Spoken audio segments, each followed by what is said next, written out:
Welcome to the Ask the R podcast, where in this episode we are going to talk about why you need a bat survey. Because let me guess, you've been told you need a bat survey and you're wondering if someone is taking the mick.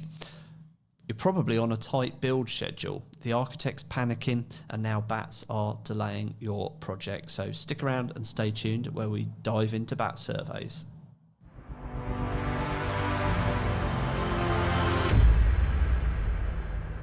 Hi folks, we're back. It's the Ask the R podcast. I don't know whether I'm going to have my, for those of you that are watching on YouTube, I don't know whether I'm going to have these headphones on or off because it does all sorts of weird things. I probably look a little bit more serious if I have them on, do I? I don't know. Let me know in the comments. So in this Ask the R podcast, you're going to have me talking at you again, I'm afraid. We've still got your favourite features, lots of good feedback on those in the last few episodes. So in this particular episode, we are going to be talking about bat surveys. Very, very topical at this time of year because bat surveys are in the height of the season. In fact, most ecological consultancies are starting to close their books now. So stick around and stay tuned if you want to find out why.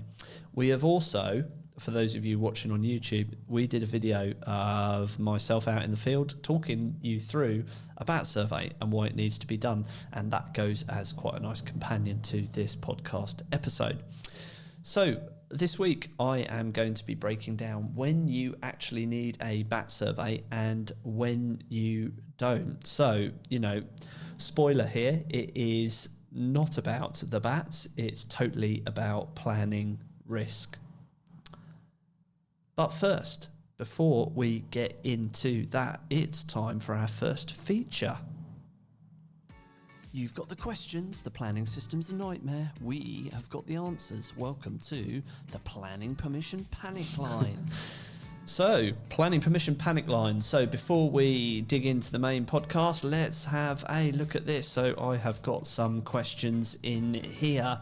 The first question that I have got in is from Tom in Newcastle. So that is where one of our ecologist Alex lives. And this is a question from one of his architect clients, and it says, the planning portal says we need to demonstrate a 10% biodiversity gain.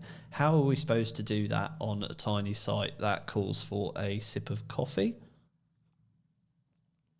Well, Tom, it's very, very difficult is the short answer, I'm afraid. I think you've probably heard me say before, if you're a regular listener, that most ecology consultants didn't get into this game to fight over 2 square metres of grass behind a Lidl on an industrial estate. And the reality is that's where we are up to with this at the moment. So it is very challenging.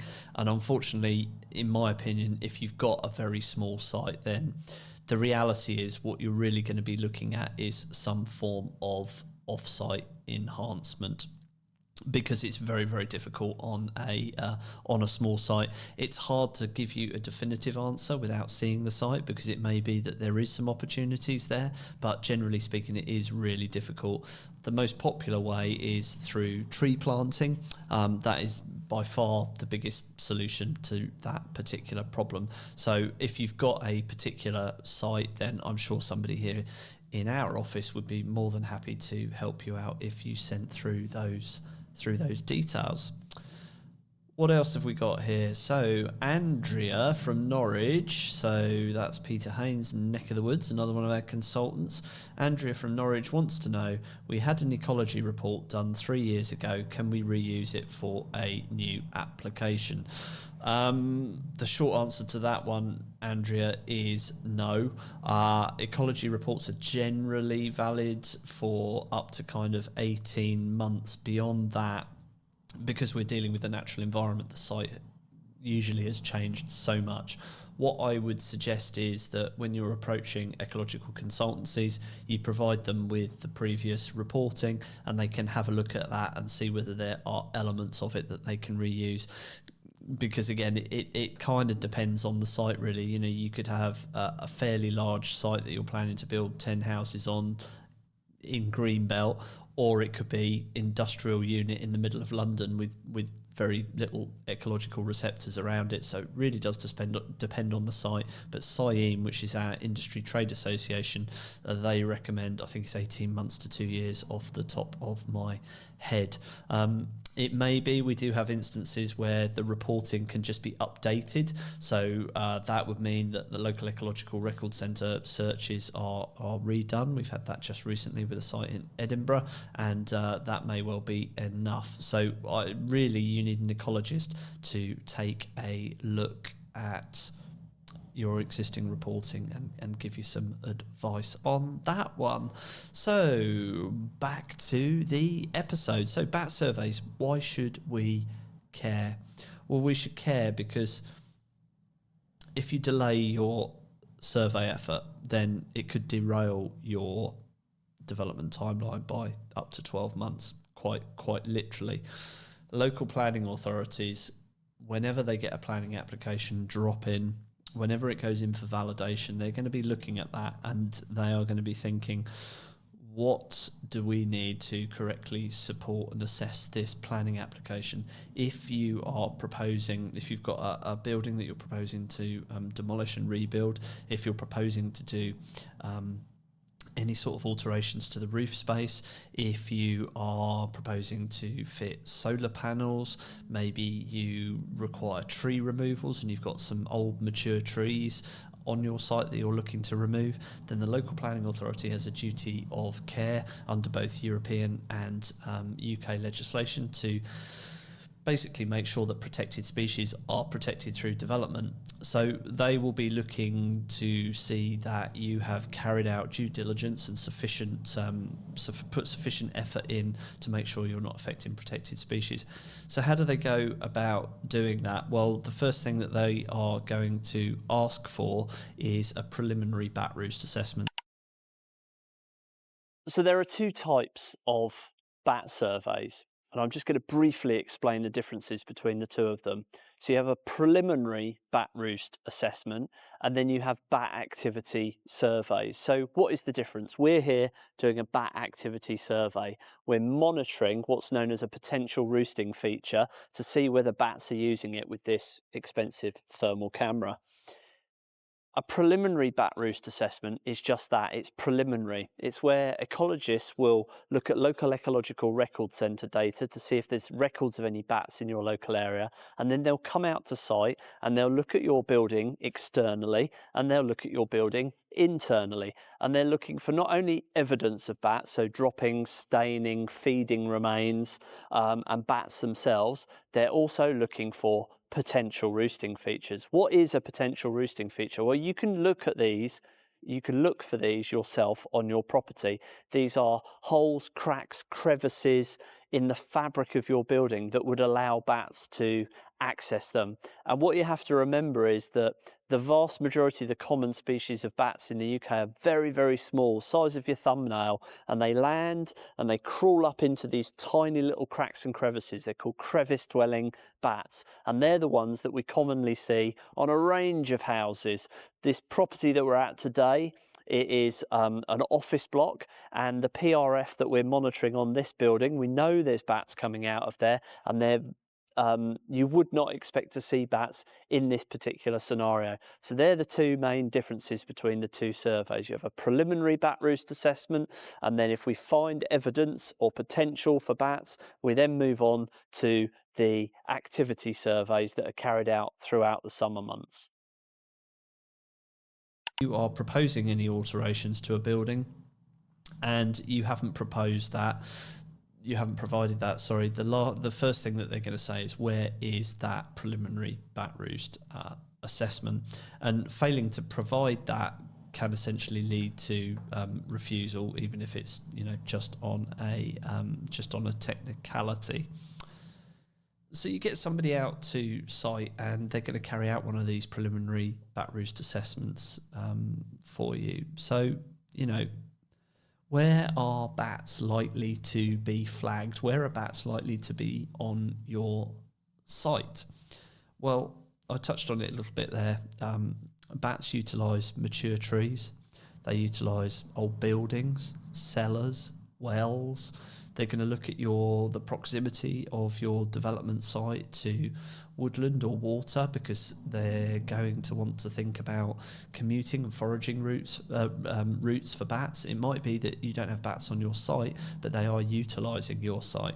So, if you are going to cover the site with artificial lighting, it may be that that's going to have a negative effect on bats foraging and commuting. So all of these sorts of things need to be thought about. They need to be discussed, and they need to be included within the reporting. What happens after the reporting? Well, it may be that you need further surveys. So when we go out to a site and we look at the site, it's classified at 4 different levels. So the resulting report from the preliminary bat roost assessment, or PRA as they're called, could be that your site is classed as having negligible potential, low potential, moderate potential, or high potential to support bats. That is wholly separate and unconnected to bats being present. All right. So most punters will think that if you say that the site has got low potential to support roosting bats, then that's it. They don't need to do anything else moving forwards. But we operate to 2 sets of guidelines, one provided by SIEM and one provided by the Bat Conservation Trust. And depending on how your property, building, trees are assessed will depend on what happens next. And the only one that means that you don't need any further surveys is negligible, essentially. So if your property comes back as negligible, then it means that there's no potential for it to support roosting bats, or a very, very small potential, and that the project can proceed as planned.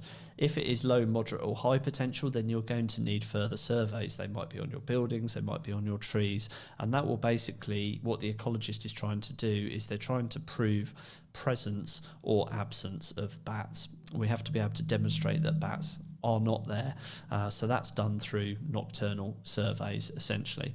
Now, it could be that if your property is low potential and the works that you are proposing are on the opposite side of the building to where the potential roosting features were for bats, it may be that a non-licensed method statement approach could be done. So that's where you don't need further surveys, but the works are carried out under a precautionary approach. Some local authorities will accept that, some won't, but it comes down to the quality of the submission from your chosen ecologist. So it's quite complicated, there's a lot going on, but what I want you to take away from this is that if you are carrying out any kind of alterations to a property and it involves the roof, there's a very good chance you are going to need at least a preliminary bat roost assessment. They can be carried out at any time of the year. Bat activity surveys, both on buildings and trees, they can only be carried out between May and September is considered not optimal, essentially. If your site needs 3 surveys, the cut-off really is July time, and there's all sorts of technical reasons for that, which I won't necessarily go into. So, before we go any further, it is time for... Hi folks, it's time for You Couldn't Plan It, the feature where me and my team have scoured the internet for stupid, silly and downright infuriating planning related facts. Let's go. I need to work on that jingle, don't I? I'm sure we can do better there. So the first one I want to talk to you about is absolutely brilliant, and it demonstrates a gotcha that I have spoken about before. And the headline for this is from a BBC news article that it was one of my team, or I might have seen it on LinkedIn, actually. I think it was on LinkedIn. And this is on BBC South, so south of England. And this is dated the 18th of July, 2025, so it's fairly recent. We batch record these episodes, so I'm not sure when you're going to be listening to this, probably mid-August. But yeah, this came up last month, and essentially, what this says is, the headline here states, Google Earth images used to reject planning appeal, And you've heard me speak about the value of aerial imagery before. Now, this could be from your neighbour with their drone, it could be from Google Earth, it could be from Bing Maps, and there are various off-the-shelf, high-quality satellite imagery sites that local planning authorities use as well. And this goes on to say, the article, I shall read this bit verbatim, it says, a planning appeal has been thrown out after Google Earth satellite images were used to disprove claims by the company making the application. RCR Limited said that the former gasworks site they had taken over in Leithen about 3 years ago had been used as storage for more than 30 years. Earlier this year, their plan to turn the gas holder site into a storage yard was rejected by the Scottish Borders Council, so it's not the south of England, a decision which they appealed for the Scottish Government to overturn. That appeal was subsequently rejected after Google Earth images, you'd check this, wouldn't you, if you were spending all the money on an appeal, Google Earth images from 2007, 2014 and 2022 showed no sign of storage on the land. So, what is the takeaway from this is that don't try and lie, I think, essentially. And make sure you do due diligence on your sites, because we are seeing this all the time now. Google Earth Imagery, Google Street View, and all that sort of stuff will be used to scupper you if you are not careful. And it goes on to say here that in a letter written to the Scottish Government planning appeal, Aileen Logan, who has lived near the site for about 45 years, said, at the time, there was a working gasometer on the site. This was subsequently removed and the site was locked up and abandoned, becoming heavily overgrown. At no time did the gas board use this site for storage. She said the street leading to the site is extremely narrow and would be unsuitable for works traffic. Somebody else who'd lived near the site for more than 30 years and is part of the local community trust said that the developers' claims were totally false. And after reviewing the evidence, the appeal judge basically said that on the balance of probability, there was insufficient evidence of continuous use throughout the 10-year period required, and the appeal was thrown out.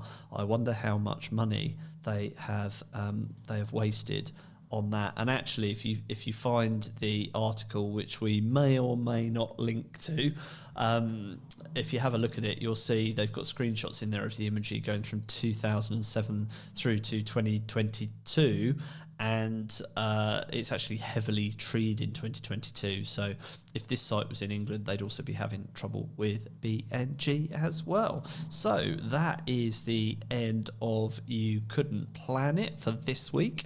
So let's go back to the episode where we are talking about bats. So yeah, we this time of year, like I say, mid-August, this is the point when we start getting people coming to us desperate who realise that their ecological report said that they needed perhaps 2 bat activity surveys and they're running out of time to get that in. And sometimes they had their report right back at the beginning of the year, so they've had plenty of time to get it sorted. So you've heard me speak about it before, but the importance of reading those ecology reports or using ChatGPT or some similar AI tool to summarise these reports for you is really, really valuable. So what have we got next? Where should we go with this? Well, essentially, if your tree or building looks like it might be batty, so if it's old, if it's got gaps between the roof and the tiles, if it's got holes in the soffits, if it's got any kind of gaps or holes in the roof space, then please consider getting a preliminary bat roost assessment to support your planning application. Whoever you use for your ecology surveys, make sure you book it early. Question the need for additional surveys and ask the ecologist to explain it clearly to you in plain English, because sometimes some ecology firms will default to activity surveys straight away when there may be a different way. And, just ask your ecologist, can I solve this with a method statement? So that is it for this episode. I will see you in the next one.